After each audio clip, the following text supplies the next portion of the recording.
ఒక రాతిని పట్టుకుని చెక్కి చెక్కి చెక్కి దాన్ని పవిత్రం చేసి చేసి చేసి 7 రోజుల పాటు ప్రతిష్ఠ చేసి, ఓ రోజు నీళ్లల్లో ఉంచి, ఓ రోజు పాలల్లో ఉంచి, ఓ రోజు ధాన్యంలో ఉంచి, ఓ రోజు నవరత్నాల్లో ఉంచి, అన్ని విధాలా దాన్ని పరిశీలించి అప్పుడు ఇది దేవుడుగా ఉండడానికి తగిన రాయి అని నిర్మాణం చేసి పెడితే మనం అందరం దండాలు పెడుతున్నావా లేదా?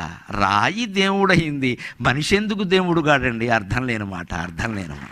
రాయి దేవుడు అవుతోంది నీ దేవాలయాల్లో గమనించుకో. నువ్వు రాయివి కాదు కదా, మనిషివి. ఇంకో ప్రశ్న వేస్తున్నా, మనిషి ప్రతిష్ఠించిన రాయి దేవుడైనప్పుడు దేవుడు ప్రతిష్ఠించిన మనిషి ఎందుకు దేవుడు కాడండి? దేవుడు ప్రతిష్ఠించాడు కదా మనిషిని. ఎవడు ప్రతిష్ఠించాడు? దేవుడు.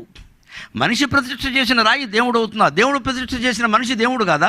నీలో ఉండే దేవుడు నువ్వు గుర్తించలేకపోతున్నావు. దెయ్యాల ఆలోచనలన్నీ వస్తున్నాయి, కమ్మేస్తున్నాయి. దాన్ని పోగొట్టుకోవచ్చు, విధానం ఉంది. పురుగైనా పువ్వుతో స్నేహం చేయడం వల్ల దేవుడు పాదాల దగ్గరికి వెళ్ళింది, స్త్రీల శిరస్సులను అధిరోహించింది. రాయి అయినా విగ్రహంగా ప్రతిష్ఠ అయ్యేసరికి దేవుడైంది అది.